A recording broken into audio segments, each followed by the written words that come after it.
Anthony Schulzenberg. I am a certified personal trainer and accredited strength coach here for OffIceStrength.com to talk to you about the importance of running and figure skaters. Many people have talked about how running benefits or not benefits figure skaters and why figure skaters need or don't need to run. As a collegiate athlete in track and field, I found that running benefits any athlete no matter what their sport, whether it's track and field, whether it's figure skating, because the way that running uses our body in a very natural range of motion, trains our heart by using big muscle groups in our legs, trains our arms by pumping them and using that momentum to run, and also uses footwork, so when we're doing things with our feet, we know where our feet are and we know how to move them the way we want to move them. So running benefits any athlete, especially figure skaters, who need to be a conditioned athlete on the ice so they don't tire in their program. Alright, now before we begin our warm-up, we want to make sure that we're properly warmed up, and so when we're running we don't pull any muscles and we don't have any injuries. We don't recommend stretching cold muscles. It's kind of like Laffy Taffy. If you put it in the freezer and you try to break it, try to pull it apart, it's going to break instead of stretch. So we want to use our muscles, and we want to warm them up properly, what we call dynamic warm-up. That means using our muscles in a big range of motion without any pulling, really sharp pulling that's going to tear the muscles apart. So the first one I want you to do is leg swings. You want to go against the wall like so. Put your hands against the wall. So facing the wall, your legs are going to swing side to side.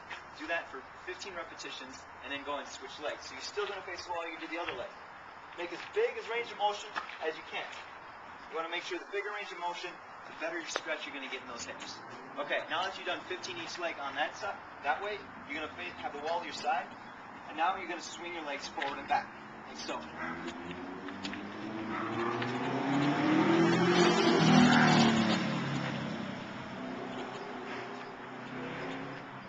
So be sure you do both legs that way. Alright, so now that we've done leg swings, and we feel a little bit of warm up in our hamstrings, heart might be pumping just a little bit. We want to get the heart pumping a little bit more to get the blood flowing through the body and back to the heart. Get the oxygen moving. Alright, so the first one's high knees. You're going to do this along a track or along any distance you have, whether it's a hallway or whatever it is, and do it for about 20 meters. I'm going to demo the first high knees. Looks like so.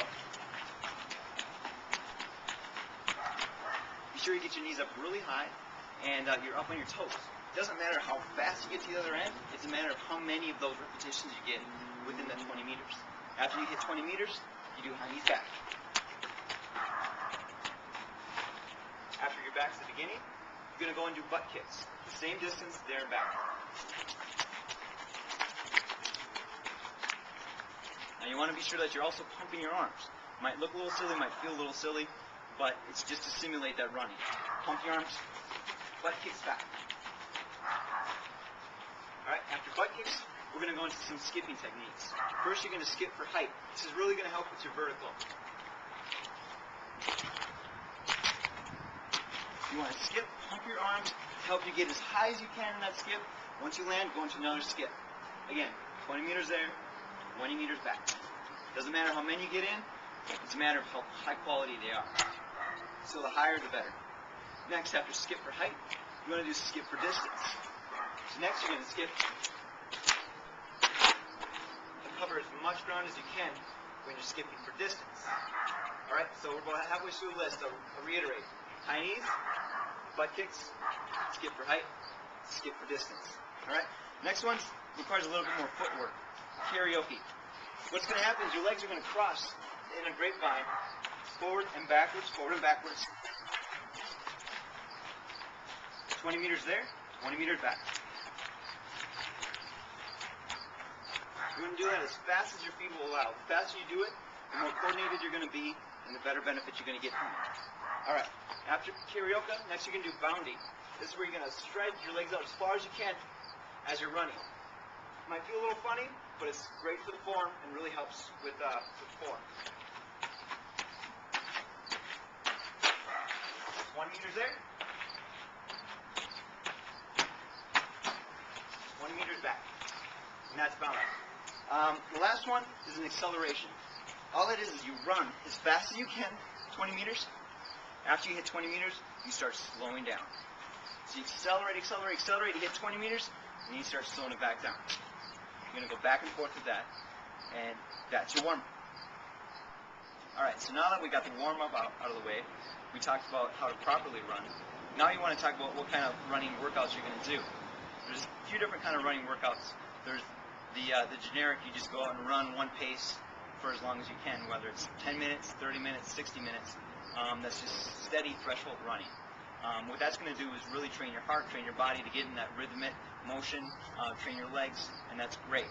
However, we don't want to always just do a steady pace run. We want to vary it up. We want to do intervals.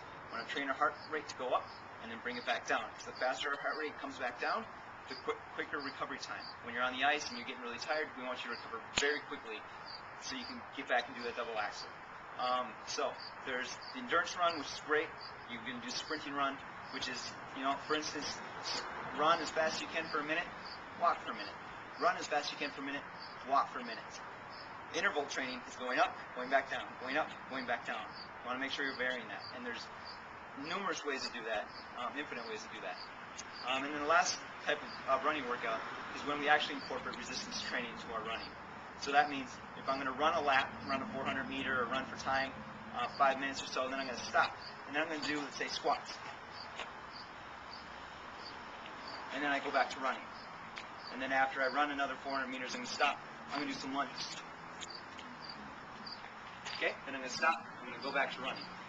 Run for a little bit, do some push-ups, do some curls, do some pull-ups. Whatever it is, get that resistance training to work our muscles into strength. And then we're going to go back to our running. That's going to get the heart rate extremely high. That's going to really tone you out, get that muscle strength that you need, as well as all the while you're getting your heart rate up and you're training your cardiovascular system to work at the most efficient rate that it can. Alright, so now that we're properly warmed up for a run, we're ready to go for our run. And we're running. The question is, are we running properly? We want to make sure our form is just perfect to avoid any sort of injury. Because running is very repetitive. If you keep doing the same thing repetitively wrong, you're going to have some major injuries. Whether it's pulling muscles, shin splints, back pain, chest pain, arm pain, whatever it is, if you're not running properly, you're going to have some injuries. Be very cautious of how you're running. Not everybody runs properly. Alright? So, first thing I want you to do is think about your foot, how your foot strikes the ground. If you hear your foot pound the ground, every time you run, you hear a really loud pound, then you're doing it wrong. Your heel should strike first, then you roll to your toe, and you propel yourself forward. So as you run, it's heel to toe. That is going to produce very little sound, and that's when you know you're doing it right. Now, as you're propelling off your toe, you want to make sure you're propelling yourself forward, not up. If you jump and you're kind of propelling yourself upward, you're going to be running and you're going to be bouncing up and down, like so. If you're propelling yourself forward, as you run, you're going to go forward, not up.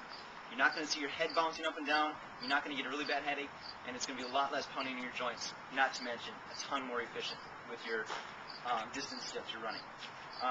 Next, we want to make sure we're using our arms. Arms are really important, just as important as your legs when you're running.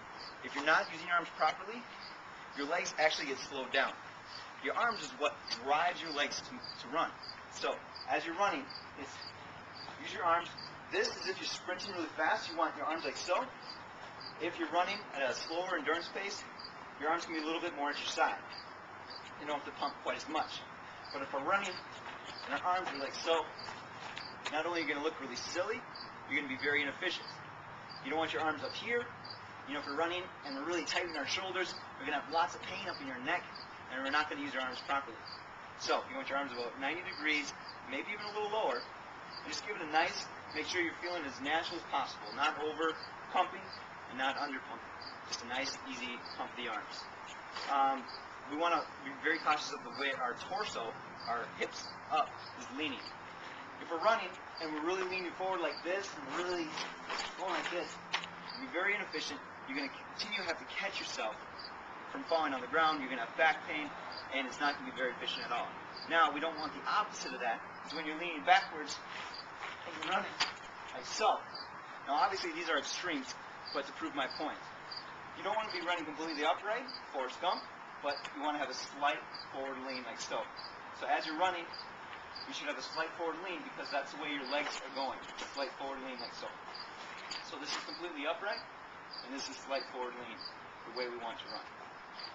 And that's running form.